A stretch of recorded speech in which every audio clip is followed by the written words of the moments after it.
Halo teman-teman semua, sebelumnya terima kasih sudah menonton video kami. Pada kesempatan ini, kami ingin menampilkan hasil diskusi kami pada topik pertama pada mata pelajaran berdiferensiasi. Yang dimana pada video ini, kami hendak menampilkan sekaligus menyampaikan seberapa jauh pemahaman kami tentang materi berdiferensiasi berdasarkan pengembangan diskusi sebelumnya. Ada 3 hal yang akan kami jabarkan pada video ini. Yang pertama, pengertian pembelajaran berdiferensiasi. Yang kedua, ciri-ciri serta hal-hal yang perlu dilakukan untuk menyiapkan pembelajaran berdiferensiasi. Yang ketiga adalah contoh-contoh yang relevan terhadap pembelajaran berdiferensiasi. Sebelum kita lanjut ke topik inti, ada baiknya bagi kami untuk mengenalkan anggota kami terlebih dahulu. Yang pertama, dengan saya sendiri Krisna, selanjutnya rekan saya Suwantari, dan rekan saya yang terakhir Krisma Yuda. Baik, tanpa berlama-lama lagi, mari kita langsung ke pembahasan inti. Baik, dimulai dari saya Krisma Yuda. Di sini saya akan menjelaskan pengertian pembelajaran berdiferensiasi. Pembelajaran berdiferensiasi adalah metode pengajaran di mana guru menggunakan berbagai cara atau banyak cara yang berbeda untuk memenuhi kebutuhan individu setiap siswanya sesuai dengan karakteristik, tingkat kemampuan, minat, dan gaya belajar mereka. Menurut beberapa pendapat ahli, pertama Tomlinson mengungkapkan pembelajaran berdiferensiasi adalah upaya untuk menyesuaikan proses pembelajaran di kelas untuk memenuhi kebutuhan belajar masing-masing siswa. Kedua, Brooks dan Magee mengungkapkan pembelajaran berdiferensiasi adalah proses belajar mengajar di mana peserta didik dapat mempelajari materi pelajaran sesuai dengan kemampuan, apa yang mereka sukai, dan kebutuhannya masing-masing, sehingga mereka tidak frustasi dan merasa gagal dalam pengalaman belajarnya. Dengan melihat pengertian di atas, tujuan utama dari pembelajaran berdiferensiasi adalah menciptakan pengalaman belajar yang lebih sesuai dan efektif untuk memenuhi setiap kebutuhan belajar siswanya, sehingga mereka dapat mencapai potensi maksimal mereka. Metode pembelajaran ini bisa menjadi salah satu pilihan guru pada saat memilih metode pembelajaran yang akan digunakan pada pembelajaran abad 21 ini. Baik, untuk selanjutnya akan dijelaskan kembali oleh saya Krisna. Adapun dalam pembahasan ini, saya akan menjabarkan ciri-ciri serta hal-hal yang perlu dilakukan dalam pembelajaran berdiferensiasi. Baik, hal pertama yang ingin kami sampaikan adalah ciri-ciri pembelajaran berdiferensiasi. Dalam hal ini, kelompok kami ingin menyampaikan 3 ciri-ciri dari pembelajaran berdiferensiasi, yang dimana 3 ciri-ciri ini merupakan ciri-ciri dari pembelajaran berdiferensiasi yang paling familiar atau yang paling melekat dengan pembelajaran berdiferensiasi itu sendiri. Adapun 3 ciri-ciri tersebut adalah yang pertama, berpusat pada siswa. Berpusat pada siswa dalam hal ini adalah proses pembelajaran yang dirancang untuk memenuhi kebutuhan siswa, minat, dan kemampuan setiap siswa secara individual. Dalam pendekatan ini, guru menyesuaikan konten pengajaran dan tugas sesuai dengan gaya belajar dan tingkat pemahaman yang berbeda di antara siswa. Yang kedua adalah pembentukan kelompok berdasarkan kemampuan siswa. Pengelompokan berdasarkan kemampuan siswa merupakan salah satu ciri dari pembelajaran berdiferensiasi, yang dimana ini adalah salah satu strategi bahwa setiap siswa mendapatkan treatment dan pengalaman belajar yang sesuai dengan tingkat kemampuan mereka. Adapun tujuan dari pembentukan kelompok berdasarkan kemampuan siswa adalah agar guru bisa memberikan tugas atau persoalan berdasarkan kemampuan dari siswa itu sendiri. Misal, siswa yang lebih cepat menangkap materi bisa diberikan tantangan lebih lanjut. Sementara, siswa yang kurang cepat menangkap materi akan mendapat bimbingan tambahan atau berupa materi yang disederhanakan lagi oleh guru. Yang ketiga, ada keberagaman jenis penilaian yang digunakan. Keberagaman jenis penilaian yang digunakan juga termasuk dari ciri dari pembelajaran berdiferensiasi. Jenis penilaian yang biasa kita kenal ada penilaian formatif dan sumatif, tapi dalam pembelajaran berdiferensiasi juga ada penilaian berupa penilaian diri atau self-assessment dan juga antar teman atau peer assessment. Berikutnya adalah hal-hal apa saja yang perlu dipersiapkan untuk pembelajaran berdiferensiasi. Dalam hal ini, kelompok kami mengambil 5 hal penting atau 5 hal pokok yang perlu dipersiapkan sebelum pembelajaran berdiferensiasi dimulai. Yang pertama, adanya perencanaan yang jelas.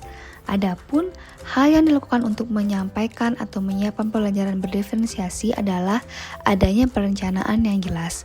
Dalam proses belajar mengajar, seorang guru perlu memiliki perencanaan akan apa yang akan dilakukan di kelas nantinya. Perencanaan yang jelas ini juga harus dimiliki oleh seorang guru untuk mengetahui tujuan dari pembelajaran sebuah topik, serta metode yang akan digunakan nantinya selama proses pembelajaran, dan juga jenis evaluasi apa yang nantinya efektif digunakan pada topik tersebut. Yang kedua adalah menyesuaikan konten yang disiapkan dengan materi yang ada. Menyiapkan konten dalam hal ini sangat penting karena sangat mendukung nantinya selama proses pembelajaran berlangsung. Jadi selama proses pembelajaran, siswa tidak hanya fokus pada buku panduan yang sudah ada, tapi bisa dari berbagai sumber, baik itu dari video atau sumber digital lainnya. Namun, bisa juga yang berkaitan dengan lingkungan sekitar. Yang ketiga, merancang kegiatan yang akan dilakukan selama proses pembelajaran.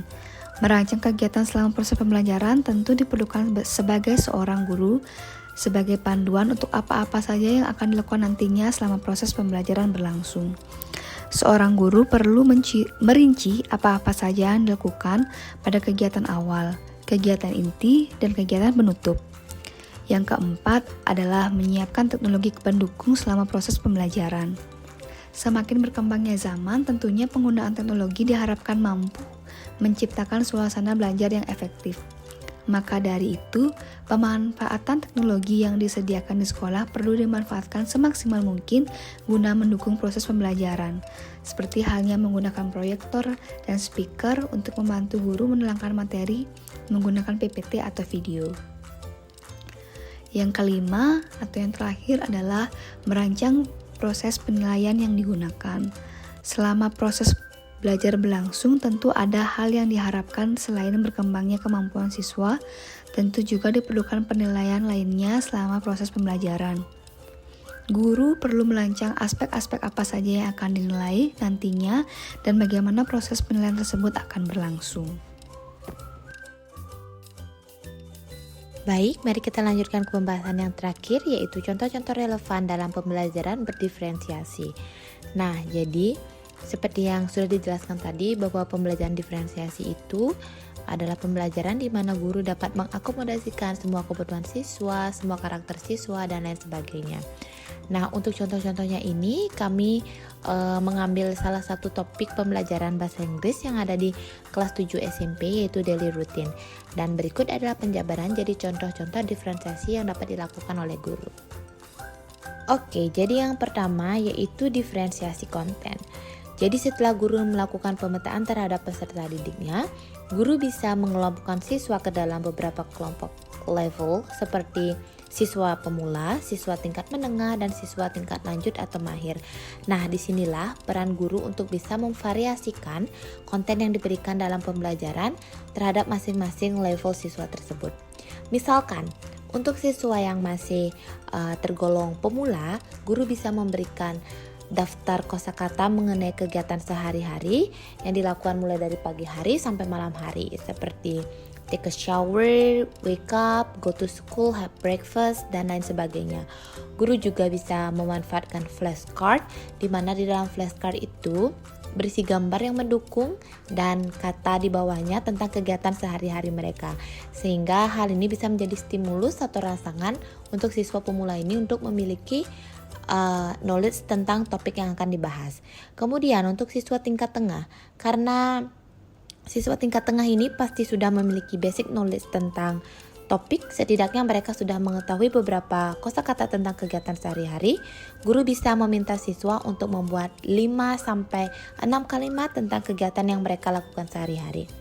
Kemudian untuk siswa yang sudah mahir atau tingkat lanjut, guru bisa memberikan gambar dan meminta siswa untuk membuat paragraf tentang kegiatan sehari-hari, tentang apa yang dilakukan di gambar. Kemudian mereka akan membuat paragraf singkat tentang hal tersebut. Selanjutnya, yaitu guru bisa melakukan diferensiasi metode pembelajaran untuk topik daily routine ini. Nah, jadi guru tidak hanya menggunakan satu metode pembelajaran, namun guru bisa memvariasikannya sesuai dengan kemampuan siswa. Seperti yang tertulis di sini di PowerPoint ini, siswa bisa menggunakan metode diskusi, kelompok atau collaborative learning, di mana menurut kami collaborative learning ini cocok untuk siswa yang sudah mahir atau juga tingkat menengah, di mana mereka secara berkelompok berdiskusi dan membandingkan rutinitas harian mereka dan meminta mereka untuk menuliskan hasil temuan mereka.